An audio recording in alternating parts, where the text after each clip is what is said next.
Hi guys, Pete the Wargamer here, and a few weeks ago you may remember that I ran a competition for another Homebrew Traitor or Loyalist, Imperial Guard or Astra Militarum Regiment, and I'm here to announce the winner of the Traitor half of that competition.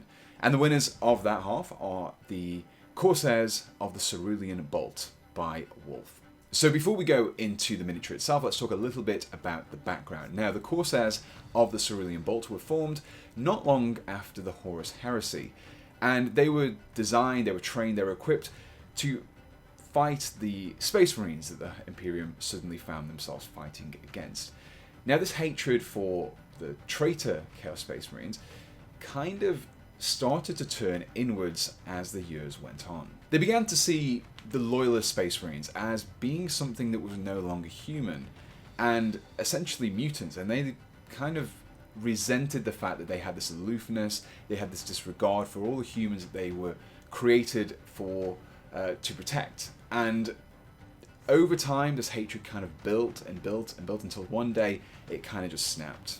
So ever since then, they've kind of just been hunting Space Marines, be they loyalists, followers of the Imperium, or followers of the Chaos Gods. And as you can imagine, that's kind of put them on the Imperium's naughty list. So these guys, whilst they're not fallen to Chaos just yet, they do fight against the Imperium quite often. They're either hunted down, try to be hunted down by Imperial forces. But these guys really, it's what kind of drew me to them. They weren't Chaos, but they were definitely traitors, and that's what I liked about them. So I'm going to be talking about a little bit more of their background, a little bit of fighting style as I go through this conversion video, and using some of that fighting style as justifications for some of the conversions. So now I've talked a little bit about the background and the fact that these guys are basically Space Marine hunters, that's their sole purpose. Let's take a look at the finished miniature.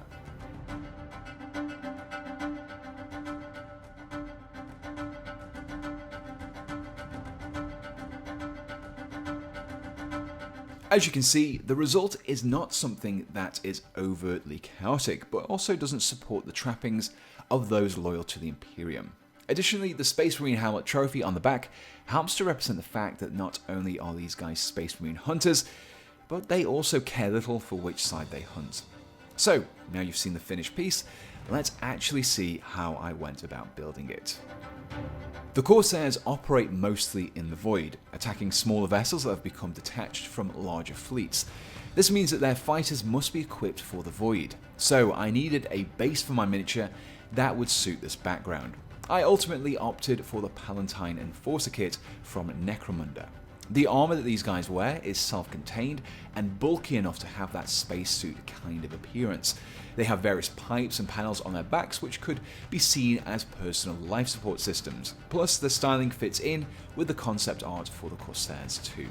So, from this kit you'll want to grab yourself the legs and torso of a Palatine Enforcer before cleaning and assembling them. When it comes to weaponry, the Corsairs were trained to make extensive use of plasma weaponry due to it being a great leveler when it comes to taking on power armored Space Marines. It's also where the Cerulean Bolt of their name comes from. To represent this penchant for plasma, I'll be using one of the plasma guns from the Skitarii kit. I've chosen this particular gun for a couple of reasons, the first being its styling. The Ray Punk appearance of the Skitarii gives the weapon, and by extension our conversion, a slightly more archaic look. Something you would expect from a formerly long-standing regiment, or one that had been forced to scavenge what they could once they'd been cut off from Imperial supply lines. The second reason I've chosen this gun becomes apparent once you've attached some of your Palatine's shotgun arms to your torso. Once the arms are in place, you can see that the gun and its attached hands are not too far away from being in the right places. This means that all we need to do is to clip away the Skitarii arm at the wrist before making some small adjustments with a knife or a file. Check the fit periodically and continue to make cuts where you need them. Once you're happy that everything is lining up, you can then go ahead and glue everything into place. Now we have a weapon and a body, we just need a head. Continuing with that archaic aesthetic, whilst maintaining the appearance of a sealed environment suit, I've opted to use another Skitarii part when choosing a head. However, the problem we face with this Vanguard helmet is that it comes with a neck joint. Before we can attach the neck to the head, we need to flatten out the bottom of that helmet. I began with some clippers to remove the bulk of the joint before smoothing things out with a knife. Once I was happy that the neck and the head had a good fit, I could glue them into place. One of the final steps in creating our Corsair is to give him that heretical vibe that he needs. So far, he's too clean and well presented, and needs something to allude to his Space Marine killing nature. And what better to do this with a Space Marine trophy. I began with a regular Space Marine helmet and clipped away the neck, much like I did for the Scutari head. And at this point I wanted to allude to the damage that the Corsairs could do with their plasma weaponry, and so added some heavy battle damage. I began by using some clippers to cut a sizable gash across the helmet, before using a knife to slightly soften out and deepen the cut. To give us the appearance of melted ceramite, I'll be using a small amount of pre-mixed putty. I'm using perfect plastic putty here, but liquid green stuff is another option. So regardless of what you're using, take a small amount and place it over the cut you've made. Using a knife, sculpting tool, or similarly shaped object, carefully press the putty into the cut. Using a little water on your tools here will help to prevent the tool from sticking to the putty. You're looking to create the appearance that part of the helmet has been completely destroyed, but the areas around the impact point have become distorted and melted instead. Once I was happy with the battle damage, I left the putty to dry fully before gluing it to the waist of the model. Next, we need to give the helmet a fastening to the armor, and a good way to do this is to use a small length of chain, much like the one I have here from Zinj Industries. The first step is to choose a starting point for the chain, such as the side of the helmet. Apply a small drop of super glue and place the chain into the glue. Hold this in place for a little while to allow the glue to dry, and then once dried, you can pull the chain tight towards the shoulder. Once you're happy with how the chain looks, you can then clip it to the desired length. Pulling the chain taut, you can then glue the loose end to the shoulder with some more super glue. This can then be repeated across the other side of the helmet. Then continue to apply small amounts of super glue across the chain until it is no longer loose, as this will make it much easier to paint later on. The final step is to fill out your Corsair's equipment by adding various pouches to his belt. These can be taken from whatever pouches you have to hand, including those found in the Palatine Enforcers kit.